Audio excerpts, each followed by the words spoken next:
student was stabbed and killed by another student with a pair of scissors out in Texas, Doc. Do you know why he stabbed him and killed him? When did it become okay?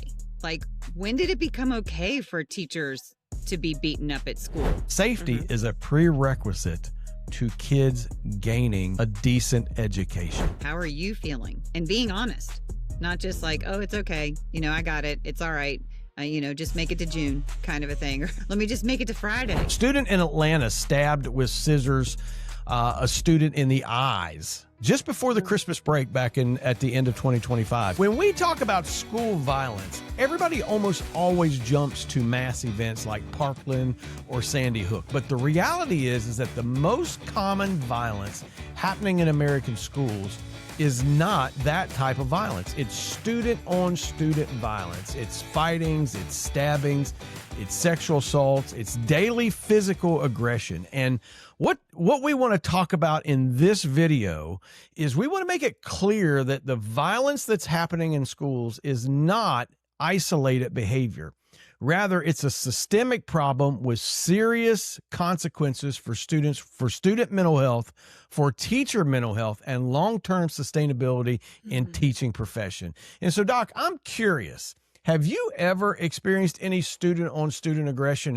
Do you have any experience with that at all? Well, funny enough, not only have I seen it from a professional standpoint as a teacher and an autism coach, I've seen it more than I can even imagine. But as a 7th grader entering middle school for the very first time when I lived in South Florida, down in Miami, I witnessed student on student the first day of school outside of our cafeteria where 2 girls got in a fight. Holy cow. And it was brutal. One girl actually ripped off the other girl's earlobe, and it was on the ground with the earring still in it. So needless to say, not to gross anybody out, I'm sorry. I know that was a heck of a way to start this, but yes. And it's in 7th grade. I remember going home and telling my mom, I'm not going back to that school. And we were in this great school. It was like FAME. It was, we had like all the performing arts. We had people came to this school from all over. It just happened to be my neighborhood school. And I wasn't having it. I think it's important to make it clear up front is that we're not trying to sensationalize anything, and it's not a rare event for student-on-student aggression. It's not about one bad kid, but this is about a system of failures. And if we keep treating this like a series of individual incidents instead of a system-level failure, nothing's ever going to change. In research for this, I brought a few real-world incidents for us to just consider. Here's the first one, is that a student was stabbed and killed by another student with a pair of scissors out in Texas, Doc. Do you know why he stabbed him and killed him? Did you ever hear about that case? Do you know what that's all about? No. A $21 vape. Oh my a $21 vape. A student in Atlanta stabbed with scissors a student in the eyes just before the Christmas break back at the end of 2025. And you know what the corrective action for that was? What? Students can no longer bring scissors to school. Now, I mean, for clarity, the student was arrested and whatever it is that's got to do with that, but nobody can bring scissors back to school. And on top of that, they made teachers go to all kinds of de-escalation training and all kinds of training to try to figure out what is the source of all these problems, what's causing these things. Another interesting is there was a student stabbed 3 times with a pocket knife. Him and another boy got into an argument down at the school out in the local commons areas. And this guy went right straight into his pocket. He grabbed out a knife and he stabbed this guy 3 times in the back. And you know what's very interesting about that is that incident happened at a high school 3 miles, maybe 4 miles down the road from where I live. It's a high school that I tried several times to become an administrator of. And fortunately for me, that didn't happen. This doesn't even include all of the sexual assaults that happen on campus. And it doesn't even touch, not even with a brush, the cyberbullying that goes on today, how kids use Snapchat and other social media platforms to absolutely terrorize the lives of other students. And so, Doc, I guess our first question tonight is, why in the world is this even happening? I mean, how in the world did we get to a place in public education to where violence, sexual assault, bullying of a horrendous kind can even be mentioned in the public sector? How did this happen? What's going on? Well, I think it's important to note there have always been fights at school or whatever, but I think the volume that we're seeing now is much greater than before. The statistics are a little bit wonky because Yeah. before the pandemic, it shows it at a very high level, then it supposedly drops. But that's when we weren't in schools. Hmm. Everybody was online, those kinds of things. So it's a little confusing, but we're definitely back on the rise. And unfortunately, it's just a number of things that are contributing. We're finally seeing more mental health, whether it's counseling or supports being brought into schools. But we're Hmm. also noting that our kids are exposed to violence at much higher rates. And it's not the video game thing. It's violence in the home and right Yes. outside their door. Absolutely. The biggest thing that I think that we're seeing today is that schools are completely overwhelmed, number one, and understaffed.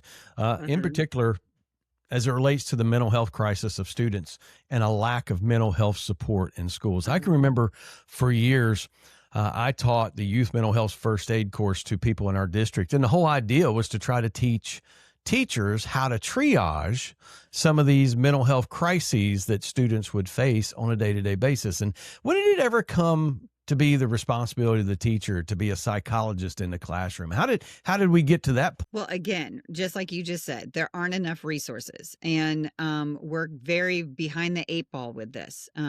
There's a lot of legislation out there that is being pushed through and brought out that we need to have mental health courses and required Hmm. instruction, et cetera.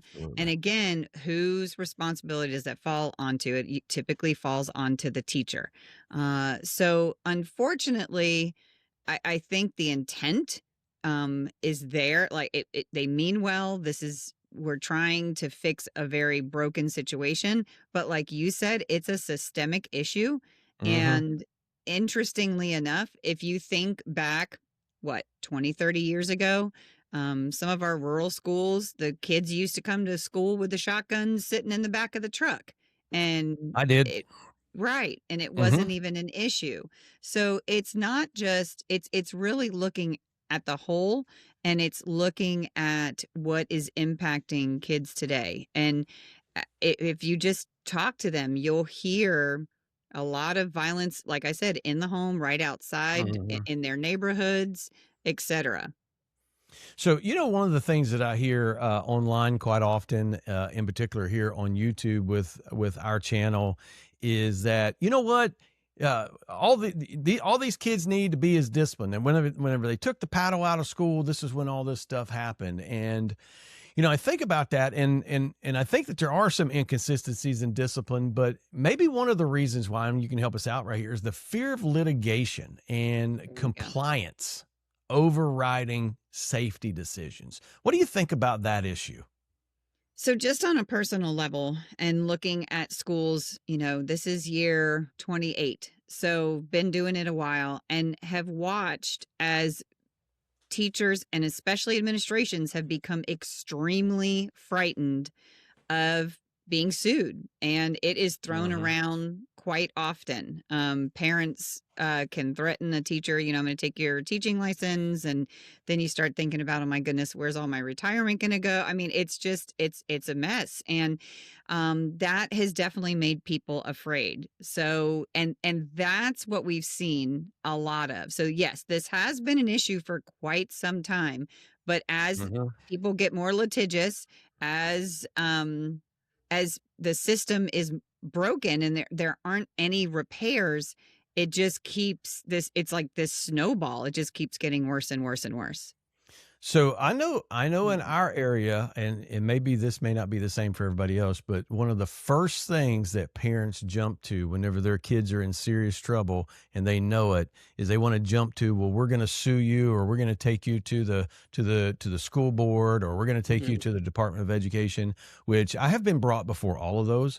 By the way, as a teacher, I'm not an administrator. I'm a teacher, and I've had multiple DOE complaints for the job that I do and before school boards. And I can tell you what, it took an actual toll on my health. And so whenever we talk about teachers in the classroom struggling with having to make an actual discipline decision, there's a reason for that because they're not sure if the people above them or the people beside them even have their back because there is an absolute fear of litigation. And there are lawyers, they make their entire living suing school districts Mm-hmm. or suing or trying to go after teachers and to try to get their certificate and things like that. There is a huge fear of suspension numbers. Can't be Yes. suspending kids.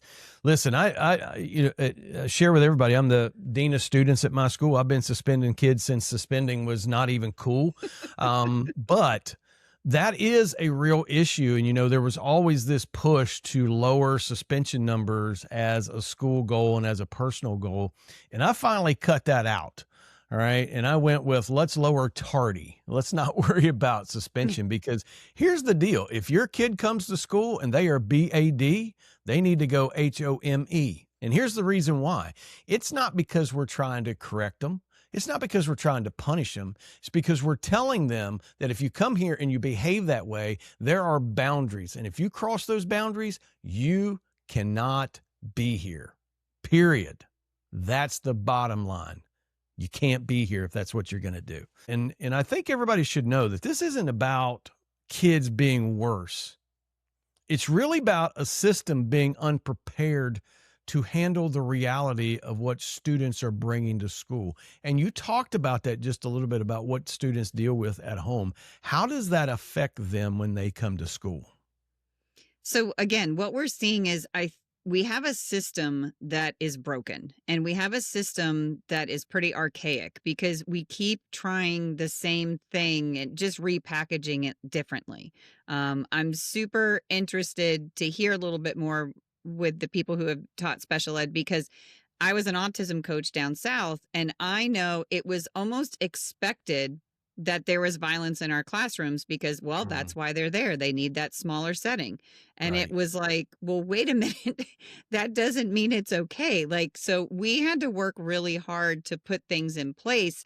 But what's happened now is we have so many students in gen ed, whether they have IEPs or not, that are dealing Mm-hmm. with so many difficulties at home and it's bleeding into school.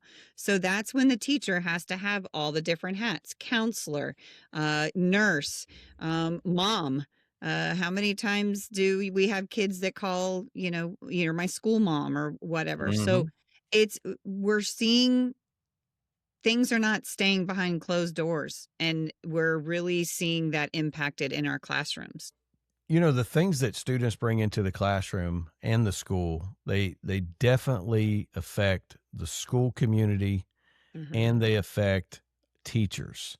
mhm. So my question is, how are you think teachers being affected not just by violence towards them, but the violence that they witness happen to other students? Because those events that I mentioned up there in Texas and Atlanta, where there were stabbings with scissors, those all happened in front of their classmates. In fact, Mm, one of those classmates, he passed away, I believe, in the mm. presence of his classmates.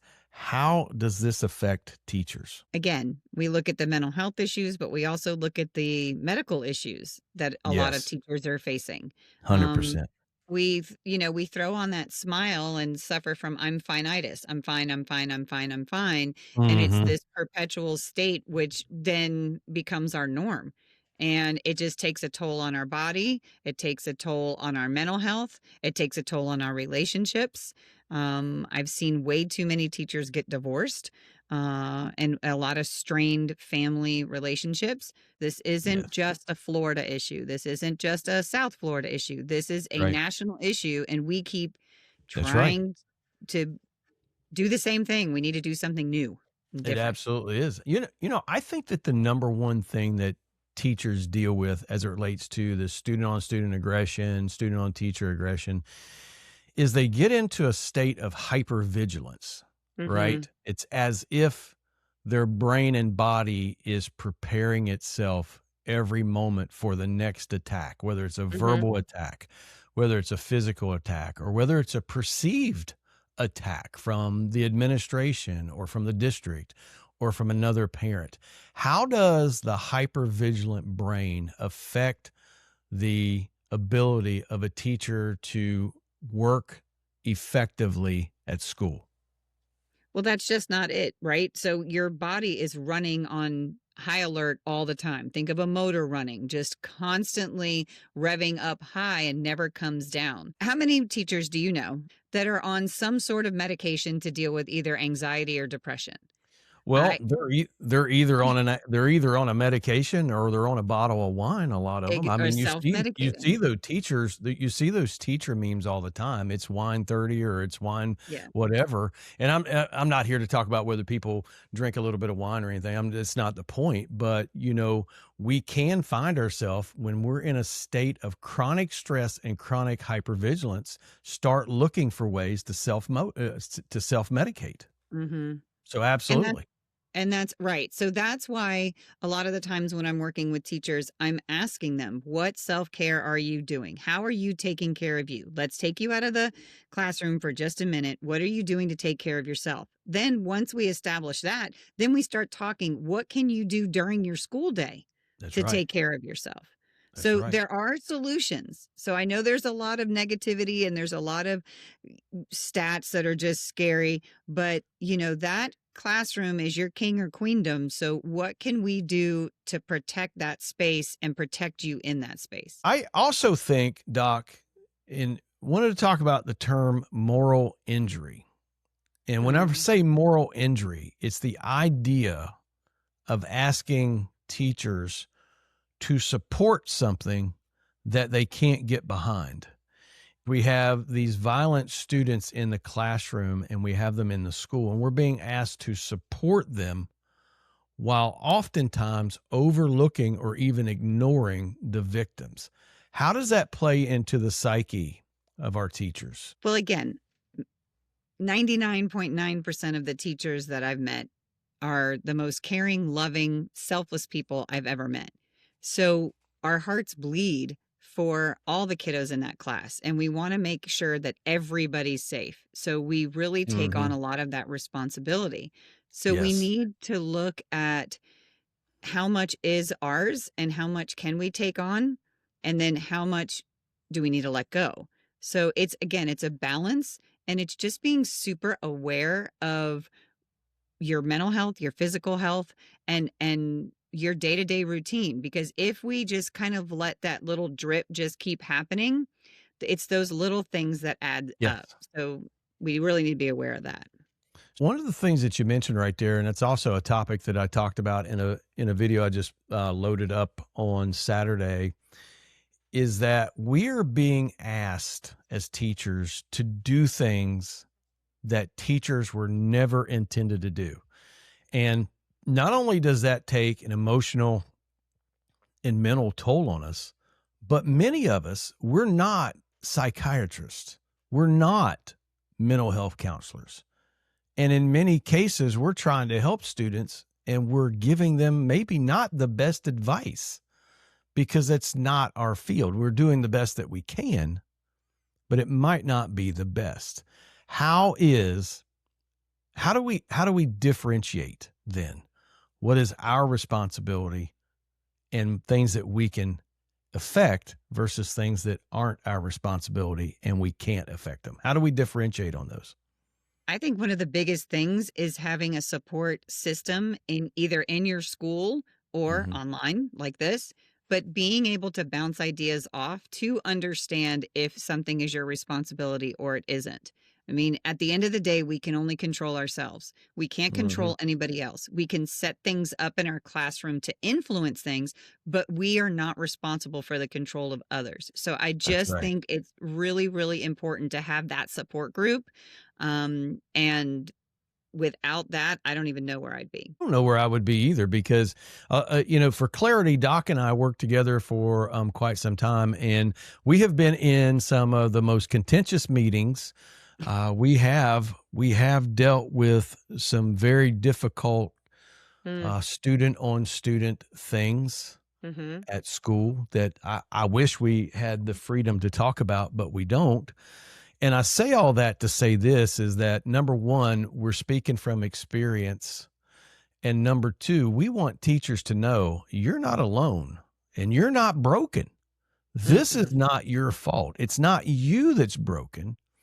It's the system that's broken. Now, in my comments for the last 3 weeks, everybody keeps pointing out, well, you guys just need to get out of the system, get out of the system. If there was no teachers, this thing would collapse. Well, that's not our goal here. Our goal is to help teachers keep teaching. We want you to stay strong and keep teaching. And we can't change the system. So, what we've decided to do is we're just going to work with teachers and try to help as much as we possibly can. So, when teachers don't feel safe, teaching becomes secondary to Mm, survival. And mhm. it's my opinion, Doc, that whenever you cannot be the best version of yourself in classroom, then our students suffer academically. And is there a connection then between the way the system is set up and the poor academic performance of our students? Correct. Exactly what you're saying is so, so true. When we are not our best selves, we are Hmm. not helping anyone in that classroom. And listen, guilty as charged. There have been times when I know I've snapped at a kid and that Sure. child had nothing to do with what was going on in my head. And Hmm. luckily, again, support systems to say, hey, what's going on? Maybe you need a walk, maybe you need this, whatever. um but one of the biggest things too is when our pain is minimized. Somebody in the chat wrote something about, some one time an admin said, well, how much damage can a kindergartner do? From personal experience, I got punched in the back of the head 8 times by a kindergartner and bit through my thumbnail by a kindergartner. So Yeah. yeah, they can do a Uh, lot of damage. and yes. and I, if anyone ever said that to me, I would help them understand with a quickness. I would help him So understand too. I had to go to the bus years ago with well, he was in the first grade. Mm, And this kid was beating the windows. He was pounding and banging, and I was afraid that he was going to break the windows mm. and hurt himself. And so I made the decision that I was going to restrain, which I can do. But that decision turned into me and the SRO wow. having to try to restrain this young man. Mm, There's something about some of these kids that they don't know restraint and they are Mm-mm. almost superhuman. I don't want to ever hear from people Right. that it's only a kindergartner. How much damage could they have done? The answer to that is more than they should have. When did it become okay? Like, when did it become okay for teachers to be beaten up at school, IEP or not? When did it become okay that kids can throw a Yes. chair across the room and it's just another day? When did it become Yep. okay? And the thing that it is it starts with me. Because I became okay with it, because I became numb because I was just surviving. So that's what Mm-hmm. I want everybody to kind of ask themselves. Like, when did it become okay? And then now what do I want to do differently? Because that's how we can grow. We got to do something different. Yes, not all of us can quit. It amazes me how many, and again, I'm not going to get into generational stuff, but how many people can just come in one day and be like, I'm leaving, I quit. And again, been in this 28 years. So I see that 30. I see that finish Yeah. line. I'm not going to Yeah. just throw my hands up and quit, Yeah. even though I've come close. But No. so then again, what are we going to do that's different? So I'm Yeah. really super excited and we are here for you. We want to support you, whether it's a data form to help keep track of what goes on with this one student, because Mm-hmm. one of my big things is numbers speak louder than words. So Yes. if I can show that, I want to do that. So we're here for you. Mm-hmm. Yeah, absolutely. Want to make that point that Doc made. Most of us can't just walk in and quit our jobs. We got to work, right? And there's nothing wrong with that. But also, most of us don't want to quit our jobs because we really do care about kids. We just don't like the system that we work in, and we're just trying to make it through. There are literally hundreds of thousands, if not half a millions of teachers that feel exactly the way we do. And they begin to feel isolated when they're burned out. That is what isolation does, is it singles you and it puts you in a spot as if you're the problem, as if you're the only one struggling with it. And I want you to know that you're not alone. You're not broken. The system is broken, and we're trying to work inside of it. So, Doc, absolutely, these things affect teachers. We're not at our best whenever we are dealing with student aggression and other types of things going on in the classroom. But my question is violence reshapes how students experience school. Do you believe that to be true? Absolutely. Absolutely. I think what's really fascinating, when I speak to my daughter, she's 21 now and she's studying to be an industrial engineer. You know, both my kids, quote unquote, good kids, didn't get in trouble, blah, blah, blah. But there were many days where they were actually scared to go to school. Whether it was something that they'd seen or some rumor that they'd heard, or, you know, there's going to be a fight at this place or there's going to be this. So it's unfortunate. And this is where I hear everybody chime in about homeschool. Like, I'm not sending my kids to any public school. And this That's is, right. you know, I'm going to homeschool them. And it's unfortunate because of the kids, I call them, but they fall through the cracks, right? They're those crack kids. They fall through the cracks because they're not the ones that need a lot of attention, and they're not the super, super, super, superstars. They're the ones in the middle, and they're the majority. And it's really sad that they can't feel supported. That is an excellent term, is that, you know, we stay in this business and we're working really hard for the kids in the middle. The kids in the middle, the kids that just come and they do their thing. They don't bother anybody. They work hard. They got their nose down, and they struggle with, you know, things at home, and they're overcoming those things. They're the kids in the middle. Doc, I'm going to go way out on a limb. All right. And I'm going to say something crazy. All right. And I want everybody to understand, I'm going to preface this, is that my son is dyslexic. Right. And he couldn't read. And it took about 2 years to get him an IEP. My kid is a good kid as it relates to his behavior and this and that and the other. He didn't go to school and tear stuff up and this and that. And I mean, he did what any other middle school boy would do when he was in the 6th, 7th, and 8th grade. Some foolishness and things of that nature. He was never in serious trouble. But my kid is a kid that made his way through high school, part of college. He dropped out of college to go to fire college, which I guess that's college too, isn't it? And, you know, he was able to make some strides because of that IEP. However, I want to say that I think IDEA needs to be reevaluated, because I don't think the IEP or IDEA was ever intended to override school and student safety.